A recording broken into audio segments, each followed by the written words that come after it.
বিদ্যা দাও, শক্তি দাও, দিয়ে রাখো।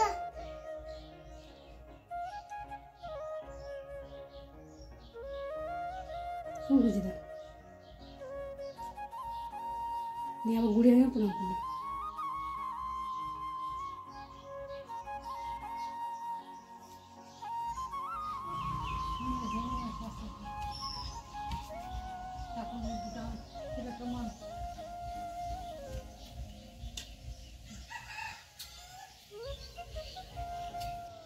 আমার জন্মদিন আজকে, পাশে থাকা করে।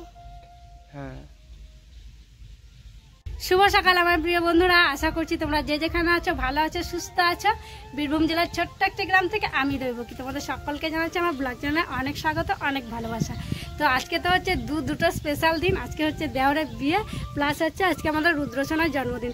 তো তোমরা রুদ্রসোনাকে সবাই আশীর্বাদ করো, ও যেন সুস্থ থাকে, ভালো থাকে, ওর পাটা যেন ঠিক হয়ে যায়।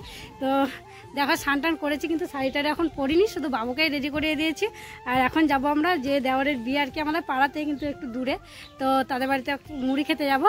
তো চলো মুড়িটা খেয়ে আসি, আর তোমরা ফুল ব্লগটি দেখতে থাকো, আশা করছি ভালো লাগবে। তো মুড়ি টুড়ি খেয়ে এসে একদম নেবো, শাড়ি টাড়ি পরবো। তো চলো যাওয়া যাক, এখন যাই। আর এদিকে বড়দি জামাইবাবু সবাই চলে এসছে, ওদেরও নিমন্ত্রণ ছিল। আমাদের আর কি ঘরের মধ্যে তো বিয়ে, তার জন্য ওদেরকেও নিমন্ত্রণ করেছিল। তো প্রথমে আমরা মাকে রেডি করে দিলাম, স্নান টান পরিয়ে শাড়ি টাড়ি পরিয়ে দিদিরা এখন যাচ্ছে মাকে রাখতে, মাকে রেখে আসবে, তারপরে সবাই আমরা রেডি হব। আর দিদিরা মাত্র এলো, দিদি বললো আমি একটু দেখা করে আসি। মাকে বিয়ে বাড়িতে রেখে এসে দেখো সাজতে শুরু করে দিয়েছি। তো তেমন একটা খুব বেশি সাজবো না, তো তোমরা দেখো, দেখতেই পাবে কেমন সাজছি।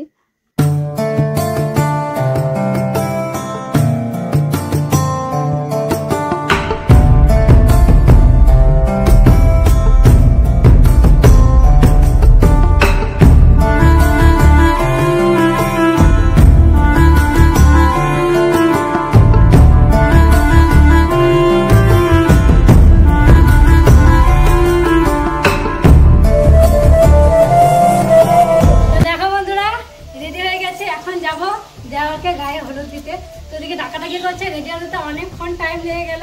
আর রুদ্রসোনা সেই তখন মুড়ি খেতে যায়, তখন গেছে, আর এখনো আসেনি। আর এদিকে আসছে বড়দি, বড় জামাইবাবু এসছে, তোমাদেরকে দেখানো করে। দিদি এখন রেডি হয়নি বলে ক্যামেরার সামনে আসছে না, ওই যে জামাইবাবু বসে আছে। এই দিদি হচ্ছে, দিদি এখন আমাদেরকে কেমন লাগছে তোমরা অবশ্যই কমেন্ট করে জানিও। তো চলো, তাড়াতাড়ি ডাকাডাকি করছে আবার। তো চলো বিয়ে বাড়িতে গিয়ে দেখা হচ্ছে, আবার ওখানে বিধি বাধা সব করতে হবে, নিয়ম কানুনগুলো। আর আমাকে কেমন লাগছে গায়ে হলুদের সাজে, তো তোমরা আমাকে কমেন্ট করে জানিও যে আমার শাড়ি পরে কেমন হয়েছে। আমি কিন্তু নিজে নিজেই শাড়ি পরেছি, আর সব কিছু নিজে নিজেই করেছি। দেখো দেখে নাও পুরোটা। ব্লাউজ সবুজ পরেছি, তার কারণ শাড়িতে সবুজ সবুজ ফুল আছে বলে। তো চলো চলো, আর দেরি করবো না, যাওয়া যাক। চলো তোমরা চলো। নাকেরটা বলে ভালো লাগছে তোমাকে। আর এই দেখো একটা নতুন মডেল নাকের পরেছি। তো নাকাটা আমি পরতে চাই না, অনেক বড় ঝুলঝুলি আছে, তো কেমন কেমন লাগে। তো দিদিরা বললো যে পর ভালো লাগবে বিয়ে বলে, তো পরলাম। বাড়িতে পরা যাবে না কিন্তু, এত ঝুলঝুলি দেওয়া। তো বন্ধুরা দেখো, এই যে আমরা তিনজন হলুদ শাড়ি পরেছি, কেমন লাগছে। আর দিদিরা তো আসবো না করছি না, আসতেই হলো। 20 দিন পরে এলাম, মানে 20 দিন হয় মাথায়। তো এসে খুব ভালো হয়েছে, খুব ভালো লাগছে, খুব আনন্দ হবে। এই যে ছোট্টি, এই যে বড়দি, হয়নি আমাদের এখানে বিয়েতে অনেক দিন, মানে অনেক বিয়ে গেল, মানে আসতে পাইনি। এটা আর কি ফাঁকা সময় ছিল, কদিন আগে ঘুরে গেল, তা বলছি যে আসতে পাই না, তো যাই ঘুরে আসি। তো চলো চলো, একবার গেছিলাম আমি, দিয়ে এখনো মানে ব্যবস্থা হয়নি, ছলা তলায় সব ঠিকঠাক চলছে, তার জন্য দিদিদেরকে রাখতে এলাম। দিদি তখন রেডি হয়নি, তো এবারে তিনজনে একসঙ্গে যাবো। আর দেখো মা আসছে আজকে, মা একদম সকাল সকাল স্নান টান করে নতুন শাড়ি পরে এসে বসে আছে। ভালো লাগছে তো? এখন ভালো লাগে না, এখন সবাই আসেনি। আমাকে হলুদ ঠেকানো নিমন্ত্রণ দিলে এখন আমি আর কোথাও যেতে পারবো না। হলুদ ঠেকানো সব বিধি নিয়ম হবে, তারপর যেতে পারবো।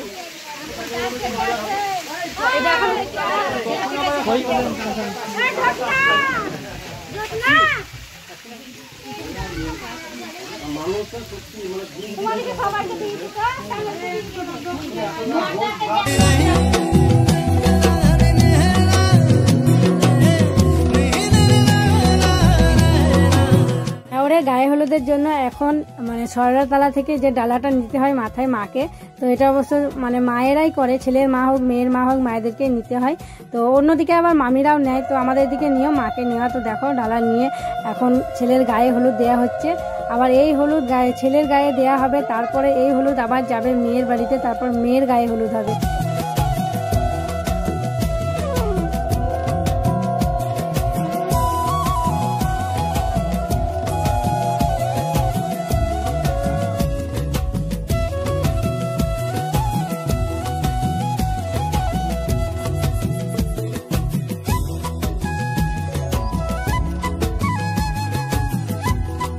তো একটু নিয়ম রক্ষার জন্য নজনে আর কি দিয়ে দিল। তারপর সবাই বলছে যে বৌদিরা সব ভালো করে গায়ে হলুদ মাখিয়ে দাও সারা গোটা গায়ে।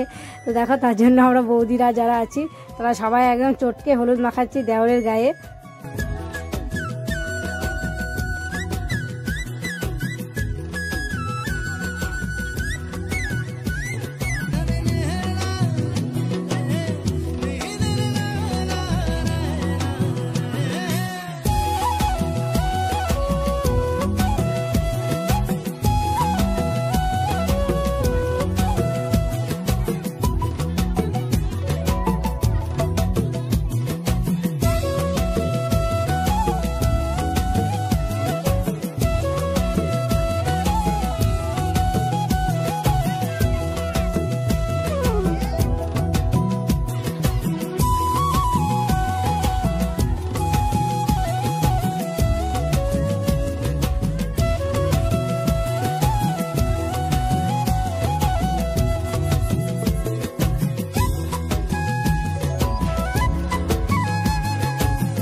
দেওরের বিয়ে হলুদ টলুদ শেখানো হলো, ভাবলাম এবার একটু নাচানাচি করবো, কিন্তু এমন বক্স নিয়ে এসছে আস্তে আস্তে খারাপ, বক্স বাজছে না, তাই নাচানাচি হচ্ছে না। মন খারাপ করে এখন বসে আছে, কি করবো। কিন্তু হলুদ টিকাতে খুব আনন্দ করলাম, খুব এনজয় করলাম।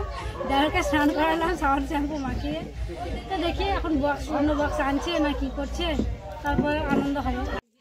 এক এক করে সব নিয়মগুলো পালন করা হচ্ছে। আর এখন হচ্ছে দেখো খই ভাজা। তো এটাও আমাদের নিয়ম আছে, নতুন উনুনে আর কি খই ভাজতে হয়। দেখো নতুন হাঁড়ি, একটা হাঁড়িটাকে কাটা হয়েছে, না কাটলে তো ভাজা যাবে না, পড়বে না, তাই না। তো নতুন বালি দেওয়া হলো, দিয়ে এখন খই ভাজা হচ্ছে।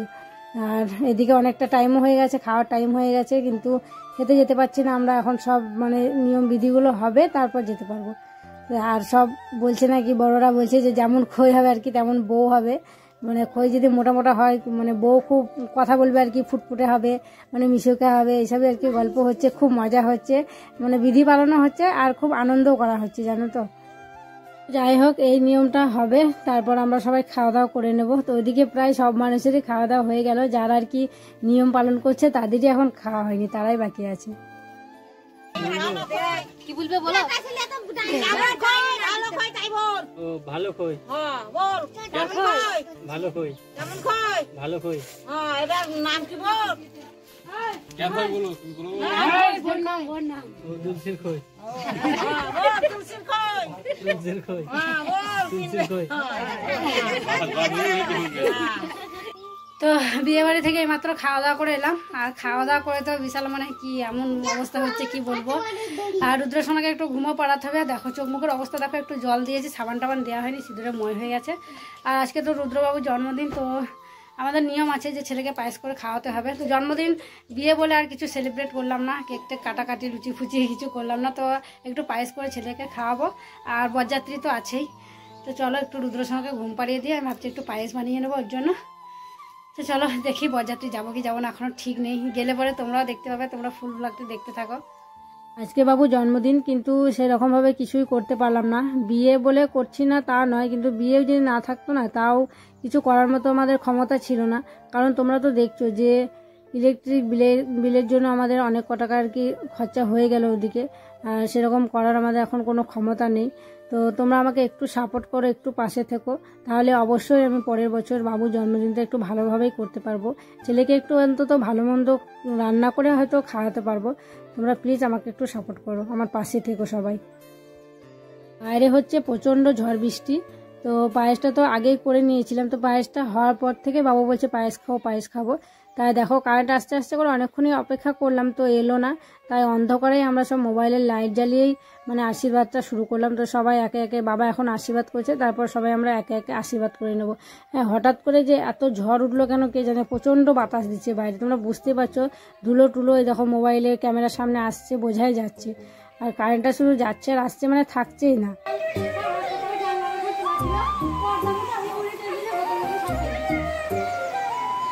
শ্বশুরমশাই আশীর্বাদ করা হয়ে গেল, এখন করছে শাশুড়ি মা। আর মা তো উঠে বসতে পারবে না নিচে, তার জন্য যেখানে বসেছিল সেখানে বাবু গিয়ে দাঁড়ালো। আর দেখো দুই নাতনিতে নিয়ে গেছে জল, মিষ্টি, ধান দুবো সব কিছু নিয়ে গেছে, ওখানে বসেই মা আশীর্বাদ করে দিচ্ছে। তো সবার করার শেষে আমি আর কি আশীর্বাদ করে নেব। আর তোমরা বাবুকে অনেক আশীর্বাদ করো, ও যেন ভালো থাকে, সুস্থ থাকে। রুদ্রসোনাকে আশীর্বাদ করা হলো, কিন্তু অন্ধকারেই হলো। কারণ হচ্ছে ঝড় বৃষ্টি হচ্ছে বাইরে, তাই কারেন্ট নেই, আমাদের কারেন্টের খুব সমস্যা হচ্ছে। আর তোমরা রুদ্রসোনাকে আশীর্বাদ করো, ও যেন অনেক বড় হয়, ভালো থাকে, সুস্থ থাকে। তো চলো বন্ধুরা, আজকে ব্লগটা এখানে শেষ করছি। আর নেক্সট পার্ট যদি বরযাত্রী যায়, যদি আছে আর কি, মেঘ বৃষ্টি হচ্ছে বাইরে, যদি বৃষ্টি থেমে যায়, ভালো একটু আবহাওয়া হয়, তাহলে বরযাত্রী যেতে পারি। যদি বরযাত্রী যায় তো পার্ট 2 এ তোমরা আর কি বরযাত্রীর ব্লগ পেয়ে যাবে। তো আজকের ব্লগটা এখানে শেষ করছি। তোমরা সকলে ভালো থেকো, সুস্থ থেকো। দেখা হবে নতুন একটি ব্লগের। আজকের ব্লগটি কেমন লাগলো অবশ্যই কমেন্ট করে জানিয়ে। আমার চ্যানেল নতুন হয়ে থাকলে চ্যানেলটিকে সাবস্ক্রাইব করে আমার পাশে থেকো।